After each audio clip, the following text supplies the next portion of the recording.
நடுவாரம் குறையும், பரவாயில்ல. பொங்கலுக்கு பணம் கொடுக்க முடியாது. அரசு அங்கீகரிச்சு மதுவை வித்துட்டு இதை போய் பேசிட்டு இருந்து இது என்ன? இங்கேயும் நிறைய கட்சிகள் ஆட்சியில் பங்குங்கிற கோரிக்கையா வைக்கிறாங்க. அதனால அந்த அதை கொடுக்கலான்னு நினைக்கிறாங்க. இப்போ என்னன்னா, மத்தியில் ஆளுகிற கட்சியெல்லாம் ஆட்சியில் பங்கு கொடுக்கத்தானே செய்யுது. காங்கிரஸ் இருக்கும்போதோ பாரதிய ஜனதா இருக்கும்போது இப்போவே பாருங்க, நிறைய கட்சிகள் ஆட்சியில் பங்கு எடுத்திருக்குது, கூட்டணி ஆட்சி. அது மாதிரி முறையே இந்த மாநிலத்தில் கேட்குறாங்க. அது தவறு ஒன்றும் இல்லை. அது ஆட்சியில் பங்கு கொடுப்போம் அப்படிங்கிறது தம்பியுடைய பெருந்தன்மையை காட்டுது. அது வரவேற்கத்தக்கது தான்.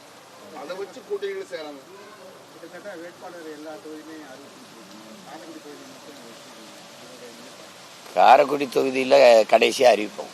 இன்னும் ஒரு மாதம் தானே இருக்குது. பிப்ரவரி 21 அறிவிப்போம்.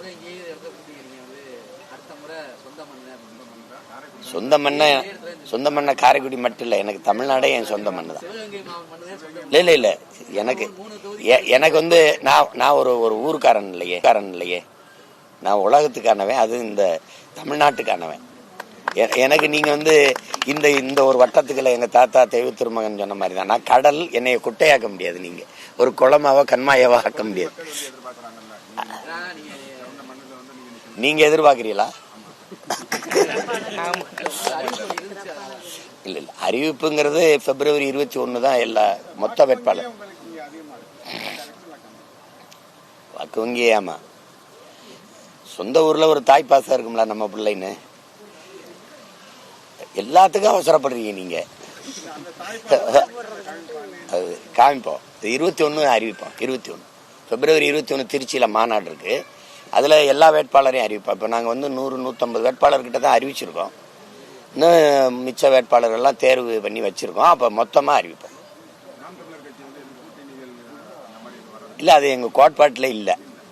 இப்போ எனக்கு இப்போ உங்களுக்கு நான் ஒரு கட்சியோட இணைந்து வேலை செய்யணும், ஒரு கூட்டணி வைக்கணும்னா தனித்து ஒரு கட்சி தேவையில்லை. என்னோட தத்துவம் தனியாக இருக்குது. இப்போ எனக்கு எங்களுக்கு தலைவர் யாருன்னு உங்களுக்கு தெரியுது. அவரை இவங்க அந்த படத்தை வச்சாலே அடிச்சு விட்டுருவான். அப்படி இருக்கும்போது இவங்க என் பக்கத்தில் உட்காரவோ பேசவோ பயப்படுவாங்க. மீறி வந்தாலும் எங்கள் கோட்பாடு வேற. நாங்கள் தனித்தமிழ் ஈழம், அது தவிர எங்களுக்கு வேற தீர்வு இல்லைம்போம். எங்களுக்கு ஒரே கொள்கை மொழி தமிழ் தான். பயிற்று மொழி தமிழ், ஆங்கில கட்டாய பாடமொழி, உலகத்தின் எல்லா மொழிகளும் எங்க விருப்ப மொழி, விரும்பினால் கற்போம்போம். இதை ஏற்கனவே ஆடு மாடு வளர்த்தல், வேளாண்மை செய்தல், பட்டுப்பூச்சி வளர்த்தல், நாட்டுக்கோழி வளர்த்தல், இதெல்லாம் அரசு பணின்னு நான் மாத்துவேன். இவங்க சிரிப்பாங்க, ஐயோ ஆடு மாடு மேய்க்க சொல்றாங்க அப்படின்னு. ஆனா வீட்டுல போய் நல்லா பால் சாப்பிடுவாங்க, கறி தின்பாங்க, அது வேற. என்னடா லெக் பீஸ் எல்லாம் சாப்பிடுவாங்க.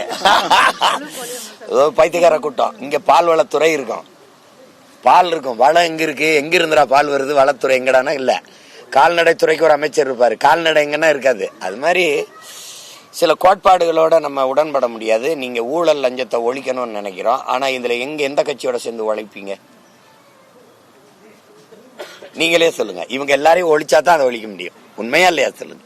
நான் வாக்குக்கு காசு கொடுக்க மாட்டேன், அவங்க காசு கொடுத்தா தான் வெல்ல முடியுங்கிற நிலைப்பாட்டை கொண்டவர்கள்.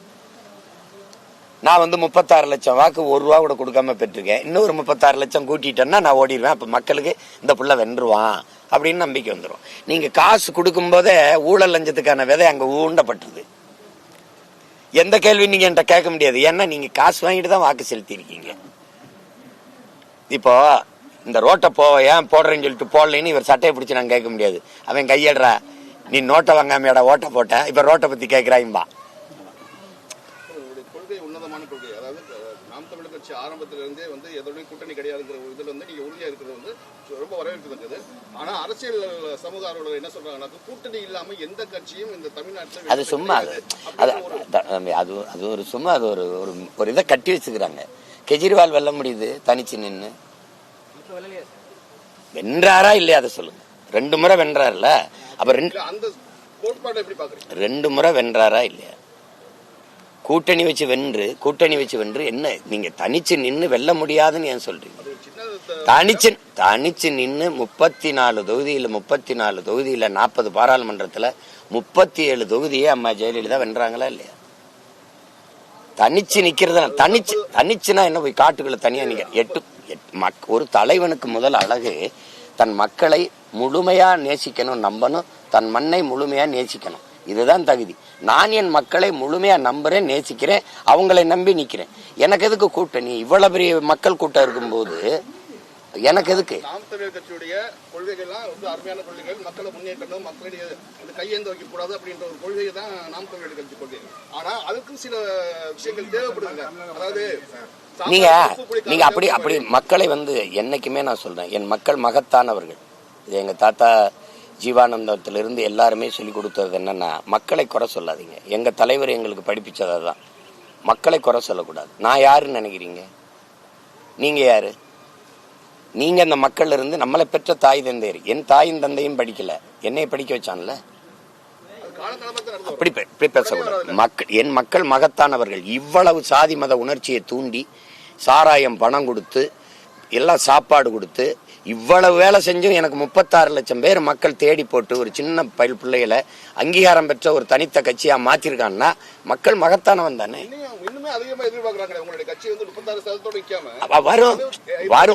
வரும் கொஞ்சம் கொஞ்சமா தான் வரும். நான் வந்து ஒரு மூங்கில் மரம் போல, நீங்க சீனா மூங்கில் வந்து 9 ஆண்டுகள் கழிச்சுதான் அது முளைச்சு வெளியில வருது.